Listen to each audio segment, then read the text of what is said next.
नमस्कार फरीदाबाद, मैं योगेंद्र पाल और हम लोग पहुंचे हैं डीएन पब्लिक स्कूल और आपको बता दें आज यहाँ एक कार्यक्रम का आयोजन किया गया है। वो आप देख सकते हैं, सुनाएंगे आपको कि क्या है कार्यक्रम, वो आप देखेंगे। ये देख रहे हैं तमाम लोग यहाँ पहुंचे हैं इस कार्यक्रम में हिस्सा लेने के लिए। एक हरियाणा ग्रेड की तरफ से ऑर्डर आया था, कोई हमारा कोई उसमें ना हमारे को चुनाव लड़ने की कोई कोशिश या हमारी कोई ऐसी प्रक्रिया थी कि हमने चुनाव लड़ना है, इसलिए हमने ये काम करना जरूरी है। लेकिन हरियाणा गवर्नमेंट की तरफ से, एजुकेशन बोर्ड की तरफ से एक ऑर्डर आया था, जिन लोगों की सैलरी 8,000, 9,000 यानी 11,000 से कम है, उन लोगों की सैलरी को उस ग्रेड तक लेके आए हैं। इसलिए हमारे द्वारा कुछ टीचरों की, कुछ अध्यापिकाओं की, कुछ पीएम्स की सैलरी को 11,000 तक सीमित किया गया।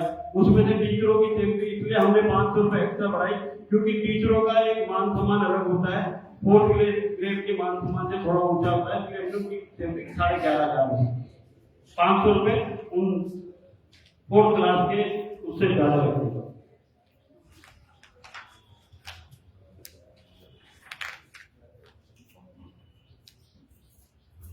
मैं एक वो भी बताता हूँ कि एक लेटर पढ़ के भी सुनाता हूँ जो हमने आपस में मिलकर गढ़वाल विभाग की तरफ से शो किया। निवेदन यह है कि रजिस्ट्रार को हमने ये लेटर दिया था। निवेदन यह है कि हमारी सभा सोसाइटी एक्ट 2012 के अंतर्गत रजिस्ट्रार कार्यालय जिला रजिस्ट्रार में पंजीकृत है। महोदय, हम आपके संज्ञान में लाना चाहते हैं कि हमारी सोसाइटी में कुछ सदस्यों द्वारा, कर्मचारियों द्वारा सभा में पैसा लिया गया जो कि अभी तक जमा नहीं करवाएगा। अतः महोदय, आपसे निवेदन है, आप सभा का पैसा वापस दिलाने के लिए अधिवक्ता हायर करने की अनुमति प्रदान करें, जिसका खर्चा गढ़वाल सभा द्वारा वहन किया जाए। आप सहमत हैं इस बात से?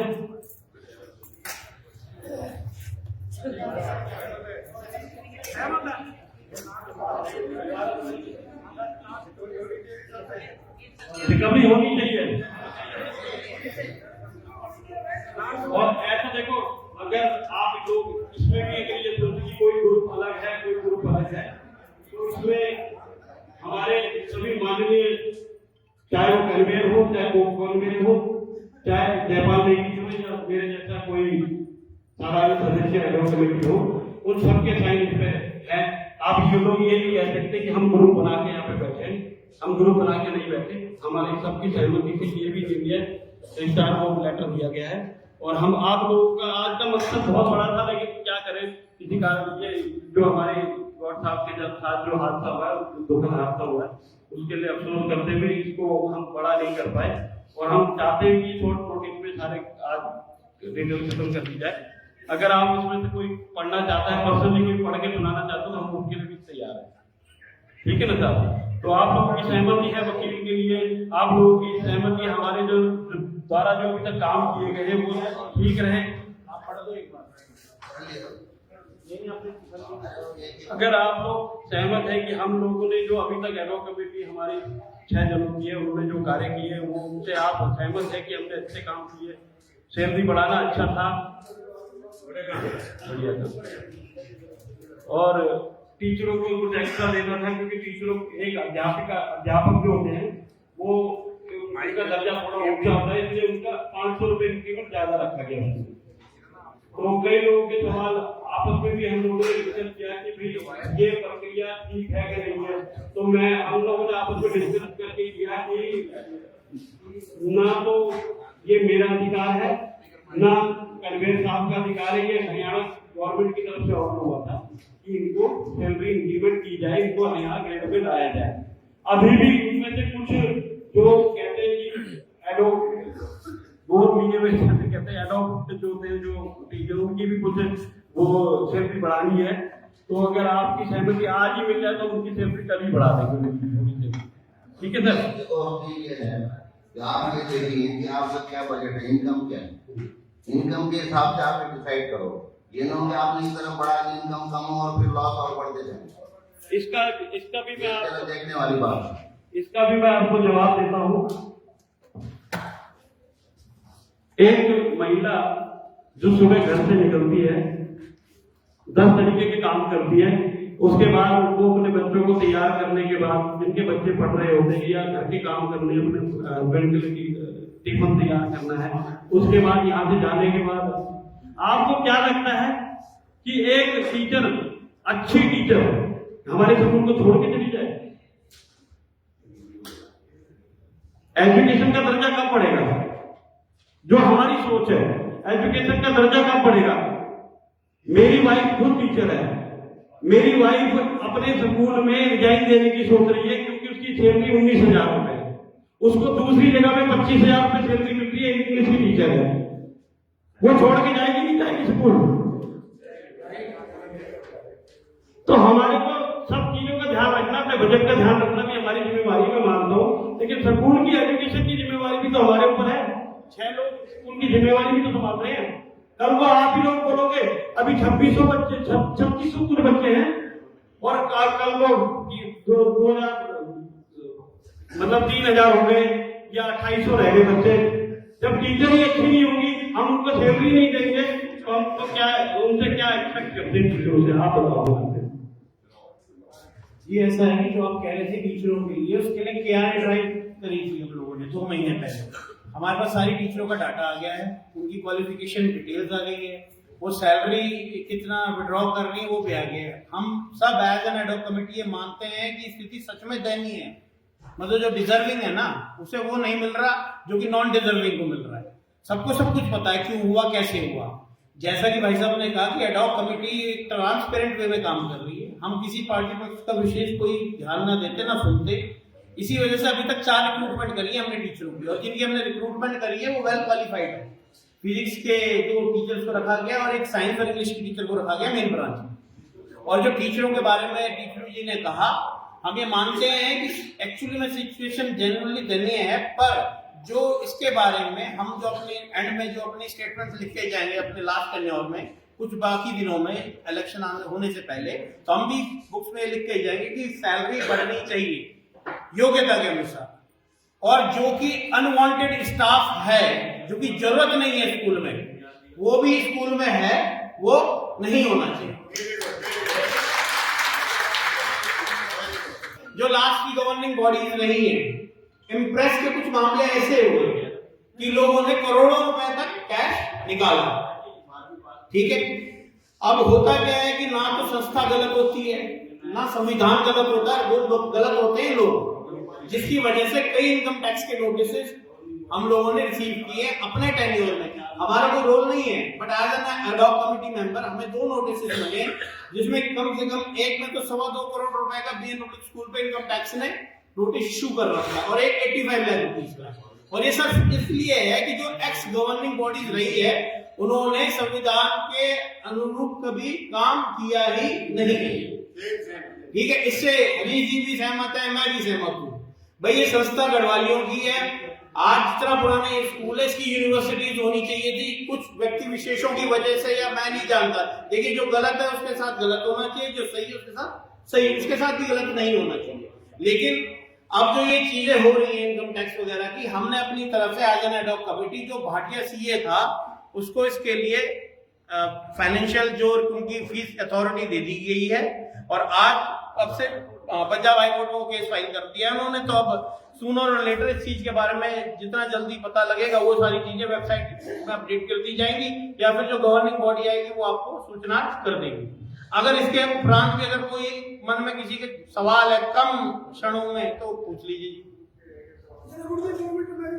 हाँ भाजी लो एडॉक कमेटी के मेंबर हैं, सारे को जो जानते हैं सबका नमस्कार करता हूँ। मेरे थोड़े पॉइंट होती एज एजुकेशन सेक्रेटरी मैंने 2 बार यहाँ काम किया, उस एक्सपीरियंस को देखते हुए मैं देख रहा हूँ कि जैसे आप बोल रहे हो कि 2600 कुछ स्ट्रेंथ है बच्चों में, और स्टाफ है 350 से ऊपर लेकर 400 350 लगाओ, तो एक स्टाफ के पीछे 5 बच्चे आते हैं, नहीं 10 बच्चे आते हैं मैक्सिमम, वही 12-13 वही। तो अगर किसी भी पेरेंट कोई भी टीचर है, कोई स्टाफ है, चाहे वो मतलब 4th क्लास है, चाहे वो क्लर्क है, चाहे टीचर है, चाहे प्रिंसिपल है, हर अगर स्टाफ 10-10 बच्चे 5-5 बच्चे भी लाता है तो तब भी स्ट्रेंथ बढ़ जाते हैं, लेकिन वो डाउन मतलब हर साल जो डाउन होता जा रहा है।